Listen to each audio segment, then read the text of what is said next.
रानू चिड़िया और गोवी कवि एक इंसानी बस्ती में रहते थे।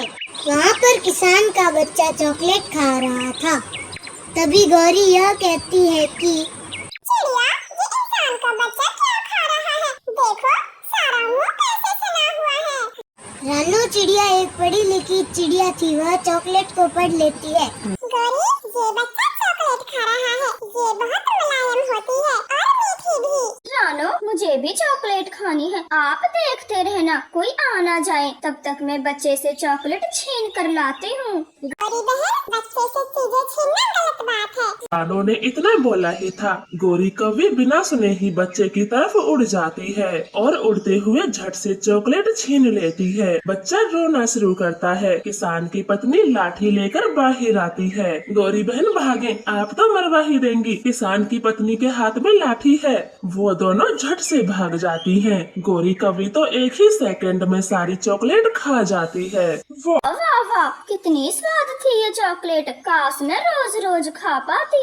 आपकी ये चॉकलेट बिल्कुल अच्छी नहीं है। अब से मेरे साथ कभी न आया करो। चिड़िया, गुस्सा छोड़े, अब चले। हमें घर बनाने के लिए तिनके भी ढूंढने हैं। ऐसे वो दोनों आगे बढ़ जाती हैं और गर्मी में कुछ तिनके इकट्ठा करके पेड़ की डाल पर आराम करती हैं।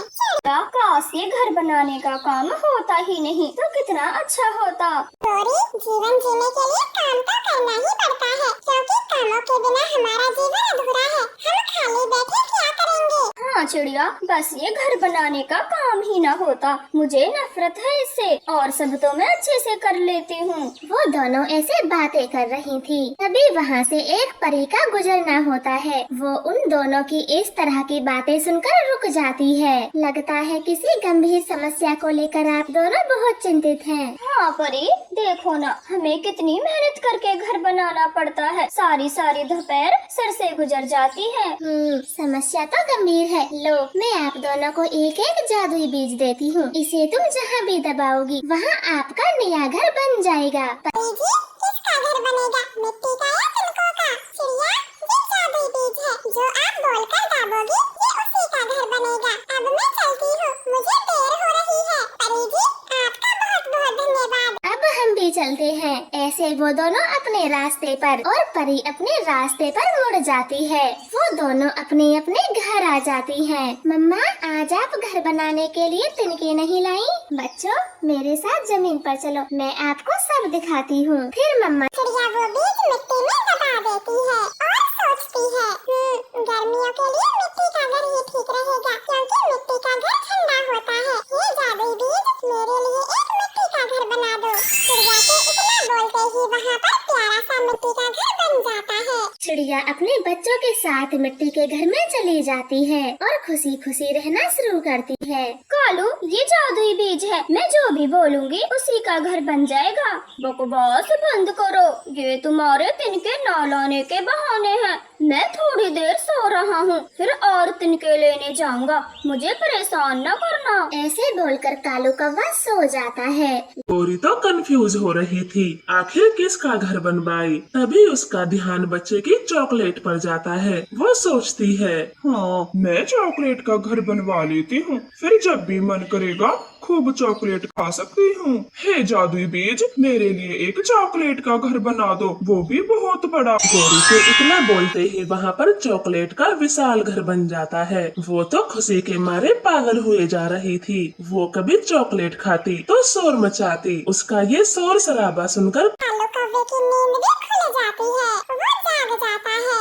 ये मेरा चॉकलेट का घर बन गया। अब जी भर के चॉकलेट खाऊंगी। गौरी, ये कैसे हुआ? मैं कोई सपना तो नहीं देख रहा?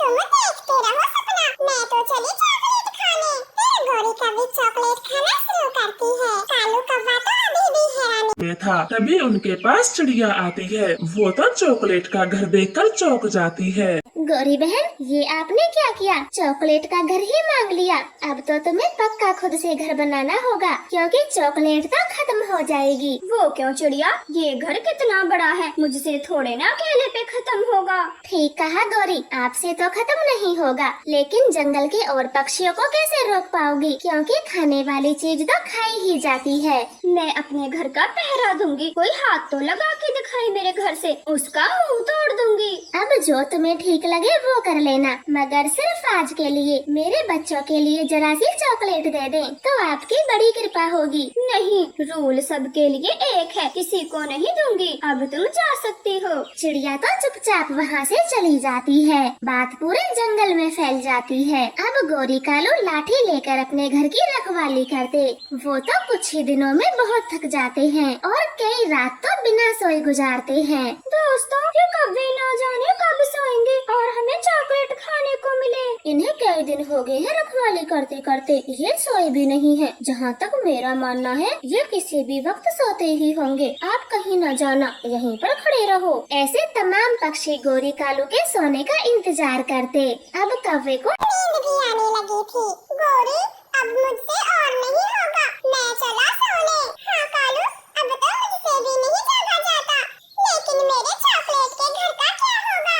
गोरी, एक काम करते हैं, एक एक नींद ले लेते हैं, फिर जाग जाएंगे। ऐसे सलाह करके वो दोनों सो जाते हैं। वहाँ छुपे सब पक्षी उनके घर पर टूट पड़ते हैं और जी भर के चॉकलेट खाते हैं। अपने अपने घरों को भी ले जाते हैं। लगातार 2 दिन बाद कौवों की नींद खुलती है, लेकिन तब तक उनका घर पूरा खत्म हो चुका था। हाय, मैं मर गई। हमारा चॉकलेट का घर कहाँ गया?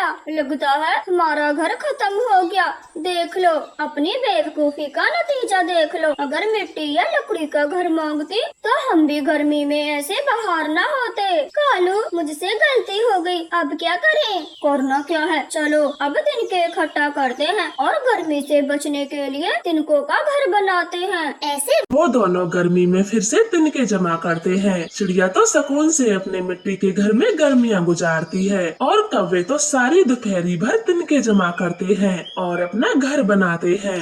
गाइस, अगर आपको हमारा वीडियो अच्छा लगा तो प्लीज इस वीडियो को लाइक, कमेंट, शेयर जरूर करना। धन्यवाद। सुंदर से सुंदर वन जंगल में टूनी चिड़िया अपने दोस्तों के साथ रहती थी। वो बहुत ही प्यारी थी और सबके साथ अच्छे से मिलजुल के रहती थी।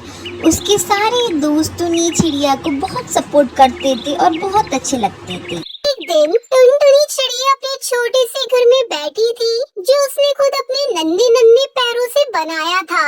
ये घर जंगल के छोटे से कोने में था, जहाँ पेड़ पौधे घने थे और हरियाली से भरी हुई थी। टुनटुनी चिड़िया का घर छोटे तिनके और पत्तियों से बना हुआ था। वो घर में आराम से बैठकर अपनी दोस्त मीठी चिड़िया के साथ गाने गाती थी।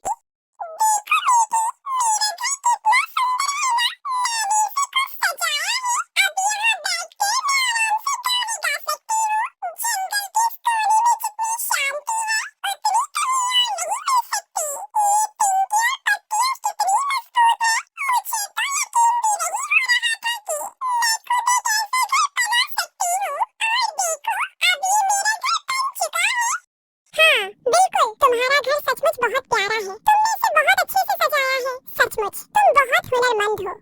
फिर एक दिन अचानक से काले बादल छा गए और जोरों से हवा यहाँ वहाँ आने लगी और तब भी अचानक से जोर से बारिश होने लगती है और सारे पक्षी बहुत ही ज्यादा घबरा जाते हैं और टूनी चिड़िया भी बहुत ही ज्यादा घबरा गई थी और वो और घास डालने लगती है अपने घर के ऊपर और फिर ये कहती है कि अरे क्या हो रहा है? आकाश में काले बादल कहाँ से आ गए? लगता है बहुत तेज बारिश होने वाली है। मुझे जल्दी से अपनी छत को और मजबूत करना होगा। अगर बारिश आई तो सब कुछ भीग जाएगा और मेरा घर टूट जाएगा। लेकिन बारिश इतनी तेज हुई कि टुनटुनी का घर जोरों जोरों से हिलने लगा और फाइनली टुनी का घर नीचे गिर जाता है और टूट जाता है। मेरा क्या होगा? ये क्या हुआ? मेरा घर अब कहाँ जाएगा? और ये क्या? टुनी चिड़िया ने देखा कि उसके ही नहीं सारे पक्षियों के घर टूट गए थे और नीचे पानी हो गए थे। सब जगह पानी पानी हो गया था और टुनी चिड़िया की सारे गांव वाले सारे दोस्त भीग रहे थे और बहुत ही ज्यादा दुखी थे। अब हमारा क्या होगा? हमारे घर तो बिल्कुल ही टूट गए। अब हमें कहाँ जाना चाहिए? हाँ, मैं भी नहीं जानती कि अब कहाँ जाऊँ। हम कहीं भी नहीं जा सकते। ये बारिश तो थमने का नाम नहीं ले रही। टुनटुनी चिड़िया ने देखा कि सभी पक्षी बहुत दुखी हैं और कुछ नहीं कर पा रहे। तब उसने एक उपाय सोचा। वो पेड़ के नीचे कुछ देर खड़ी रही और सोचा, क्या मैं कुछ कर सकती हूँ? क्या मैं सभी की मदद कर सकती हूँ? क्या मैं सचमुच इनकी मदद कर सकती हूँ क्या? मुझे तो ये जंगल बहुत अच्छा लगता है, लेकिन अब हमारे पास घर नहीं है। अगर हम घर नहीं बनाती तो हमें कहीं भी ठंड में सोना पड़ेगा। लेकिन अगर मैं सोच समझ कर कुछ करूँ तो क्या हो सकता है? ये सब बहुत दुखी है, शायद मुझे कुछ करना चाहिए।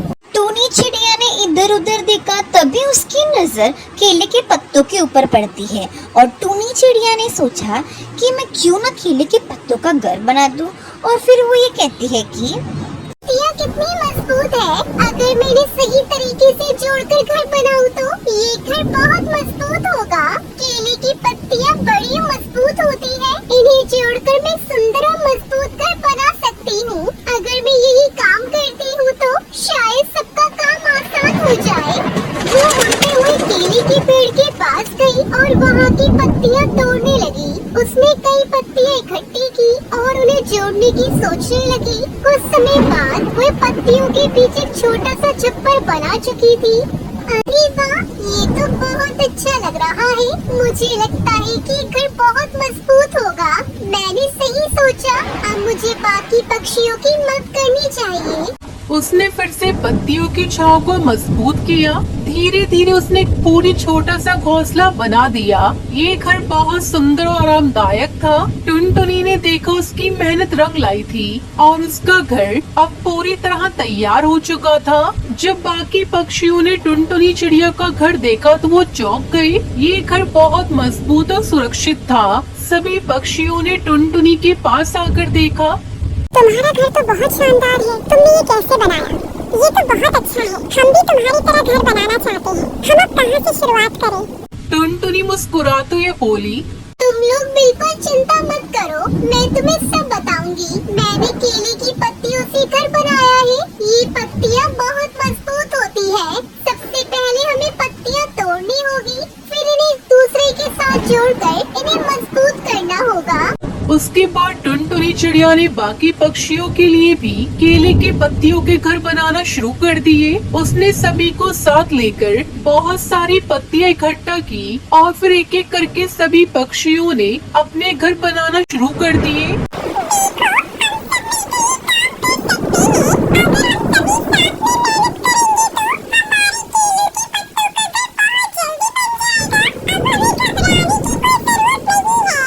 कुछ ही घंटों में सारे पक्षियों के पास सुंदर, मजबूत और सुरक्षित घर बन गए थे। अब बारिश भी रुक गई थी और सूरज की किरणें आकर जंगल को हल्का सा गर्म कर रही थी। सभी पक्षी खुशी खुशी अपने घरों में वापस लौट आए। टुनटुनी, तुम्हारी मदद के बिना हम सब कुछ भी नहीं कर पाते। तुम सचमुच हमारी हीरो हो। हाँ, सच में तुमने हमें नया जीवन दिया। तुम्हारे बिना हम कहीं भी नहीं जा सकते थे। धन्यवाद। हम सबको मिलकर एक दूसरे की सहायता करनी चाहिए। अगर हम सब एक साथ काम करें तो कोई भी मुश्किल हमें हरा नहीं सकती। यही जंगल का असली मजा है, जहाँ हम सब एक दूसरे के साथ रहते हैं और एक दूसरे की मदद करते हैं। सभी पक्षी टुनटुनी की बातों से बहुत प्रभावित हुए। वो समझ गए कि जब सभी मिलकर काम करते हैं तो कोई भी समस्या बड़ी नहीं होती।